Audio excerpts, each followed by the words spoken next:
Hello, everyone. Thank you so much for taking the time to read my book for this month's book club meeting.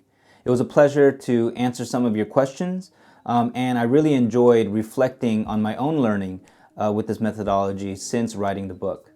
So without further ado, here are my responses.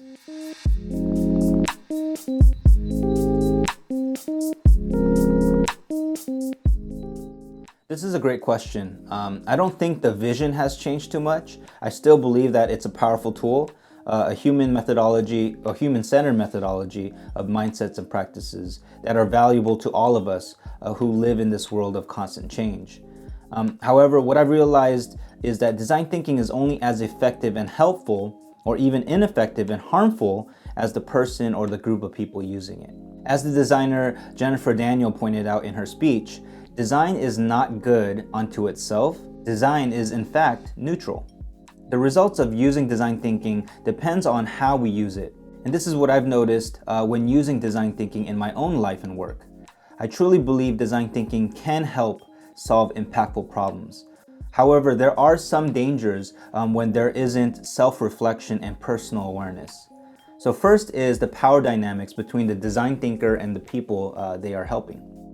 So design thinkers are sometimes placed onto a pedestal, which ultimately creates a savior complex that inflates their sense of self-importance. Second is bias and assumptions, and how they can be a source of errors and misconceptions when trying to understand the context of the problem and the people you are helping and partnering up with. So what I personally learned is that we need to constantly go through the process of self-reflection and practice personal awareness so that we become more aware of the power dynamics and the privilege associated with design thinking, as well as the biases we have and the assumptions that we make that can be counterproductive to the quest in bringing positive change.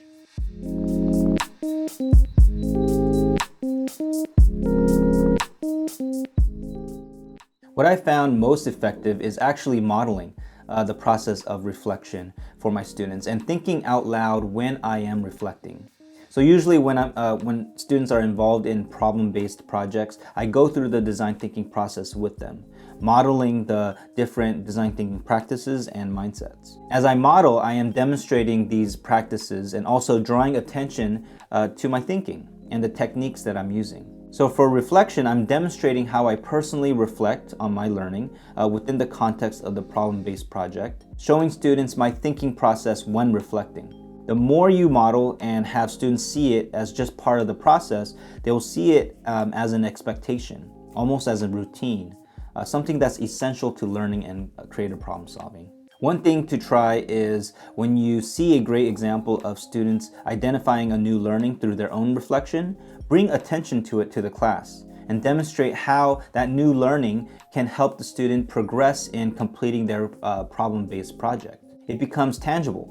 It helps students see the benefits of reflecting on their learning. And the more and more you show them, the more they will see it as just part of learning. It's really about changing the culture of thinking in your classroom. A book I recommend reading is Creating Cultures of Thinking by Ron Ritchhart that focuses on 8 culture shapers, one of which is modeling.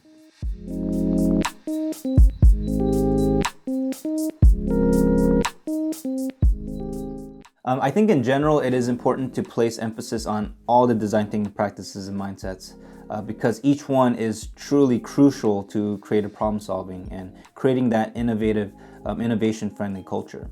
However, it's very important that we place emphasis on what makes design thinking special. So a lot of the practices and phases that we've discussed in design thinking stems from the work of Alex Osborne and Sidney Parnes, who both developed the creative problem-solving methodology in the 1950s. Alex Osborne is actually the person who coined the creativity technique brainstorming.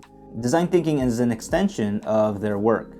However, what makes design thinking unique is its emphasis in human-centered design and empathy, and rapid iteration, and innovation-friendly mindsets. So these are the things that educators need to intentionally plan mini lessons for and make sure that students have the time and opportunity to be human-centered, perform empathy work, and have time to iterate their work, having multiple opportunities to elicit feedback and improve on their prototypes. And finally, having short mini lessons about different design thinking mindsets anchored by inspiring case studies that show the power of these mindsets.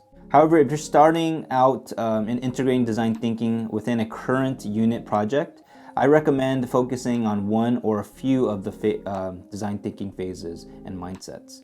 So maybe starting with the ideate phase and its principles and its mindsets, and then adding additional opportunities for like empathy work in the following year.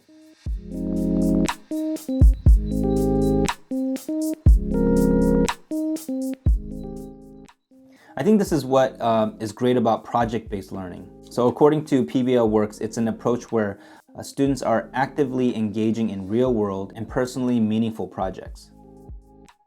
So it all starts with your school's content standards and using those to design an authentic real-world project. So ask yourself, what profession requires these content standards?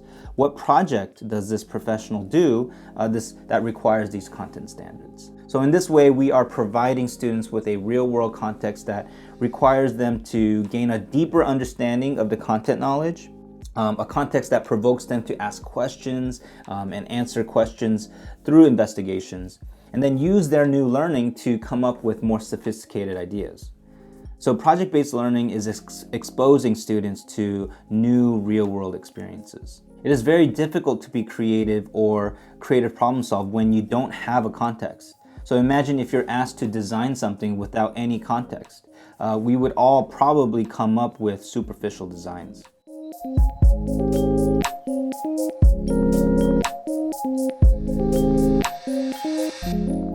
Yes, still believe in the same 6 mindsets, but I also came across this one from Michael Lukes that I really like, which is holistic and integrative. What this means is that as design thinkers, we are looking at a design challenge holistically, seeing how different concepts within the context are interconnected with one another. So it's a mindset where you're seeing things and untangling what seems to be unrelated ideas to make sense of the complexity of the design challenge. This mindset is essential because most problems are not linear and structured, but are dynamic and integrated.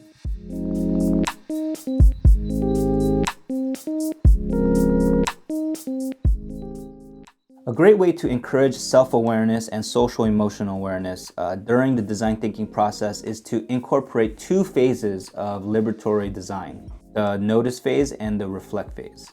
In my book, I mentioned liberatory design. It's an adaptation of design thinking that helps us think about how we can make the creative problem-solving process more inclusive and equitable, and co-create with our stakeholders. The notice phase helps students develop social emotional awareness before entering any context. The reflect phase helps students reflect on their own actions to see whether or not they are or were being inclusive and equitable. I recommend checking out the Liberatory Designs Card Deck PDF because it contains not only key questions for these 2 phases, but also key questions for each phase of design thinking. So for example, during the empathize phase, students can ask themselves, how do I maintain awareness of my biases and challenge them in order to see this community more authentically?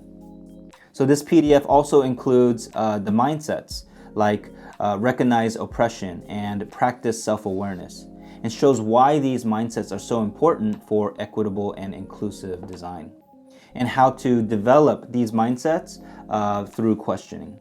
But even before having students start the process of being aware of biases and assumptions, they will need to start with themselves, with their own social and personal identities. So I encourage checking out learningforjustice.org, where they have standards specifically for the domain of identity. They also have a lesson that helps students describe their own various group identities, help them understand that everyone has multiple identities, and people's identities are similar in some ways and different in others. Thank you again for taking the time to read my book. Thank you, Claire, for making all of this possible. If you have more questions, you can find me at David Lee EdTech on most social media platforms. I'm also planning to create a digital learning experience that hopefully will be completed by the end of this year that takes a deeper dive into design thinking for educators. to equip themselves with the toolkit and help them go through the process of designing authentic learning experiences that are optimal for design thinking integration. So if you're interested, or if you know anyone who would be interested, please check out the description of this video to learn more about this digital learning experience. As members of the Design and Technology Book Club, you get a discount if you do sign up. So thanks again, and hope to hear from you soon.